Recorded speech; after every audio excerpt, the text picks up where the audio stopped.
documenting my life. Kasi gusto kong ma-improve ang aking consistency, speaking, at ma-overcome yung aking pagiging mahiyain. Hindi na to day 1, pero ito na yung day 1 ng pag-upload ko. Kasi ginawa ko yung day 1 ko, tapos di ko naman siya in-upload.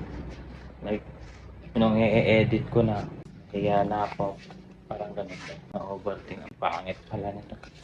Pero dapat hindi pala ganun. Dapat, para ma-overcome mo yun, make it, make it first and make it better next. So, habang tumatagal, gumagaling tayo. Importante, simulan na natin. Kaya, kung may gusto ka rin simulan, hindi mo magawa kasi iniisip mo, baka ganito sabihin ng iba, ganito yung mangyari.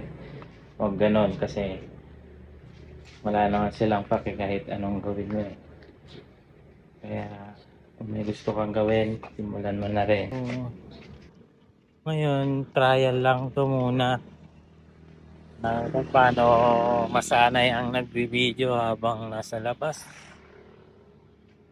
Kasi nga pinangako ko sa sarili ko na kapag naayos tong cellphone ko na to, magbibideo na talaga ako. So, ano muna to, challenge sa sarili na hindi na embarrass na nagbibideo sa labas. Kasi talagang gusto ko na rin parang start na to ng ano ko, documenting my life. Training lang muna to siguro, mag video sa sarili. Yun talaga, kailangan masanay mo kasi minsan simulan lang talaga natin. I-train natin yung sarili natin na nasanay or lumabas sa comfort zone. Sanayin ko lang na kinakausap yung camera kasi ano lang naman yan eh, nasa utak lang din natin talaga na ano kaya iniisip nila pag nagbi-video tayo, di ba? Ito pa, itong gym yan, yan. Trinay ko like i-face yung fear ko na like pumasok sa gym kasi di ba sa gym iniisip natin na iniisip natin na nakakahiya naman mag-gym. Kaya mag-gym ka, baka anong isipin nila, hindi ko alam yung ginagawa ko. So yun, narap ko yung parang takot na or hiya na mag-gym. Point dun is yung harapin mo yung fear mo kasi nasa utak lang talaga natin yung fear eh.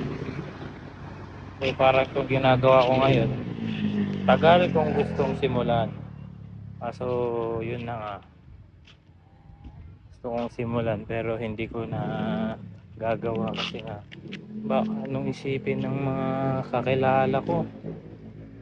So ito maganda pala siya, sanayin muna na ito, tagal ko nang gustong simulan to eh, vlog ay mag-document ng sarili kasi alam ko naman na meron din kayong matututunan sa akin ka marami rin akong pinagdaanan.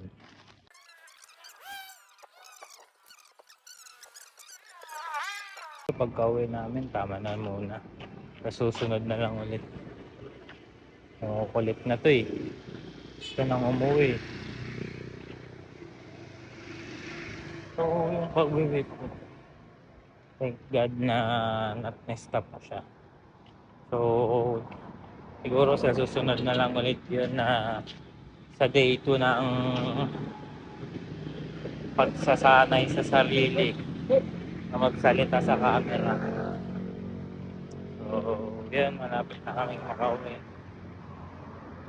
At pasensya sa low quality na camera. Kasi pinaayos ko lang din tong cellphone ko and sinabi ko sa sarili pag naayos. Yun, mag-video na ako talaga. Dito lang yung nagawa ko sa ngayon. Hanggang sa muli, paalam.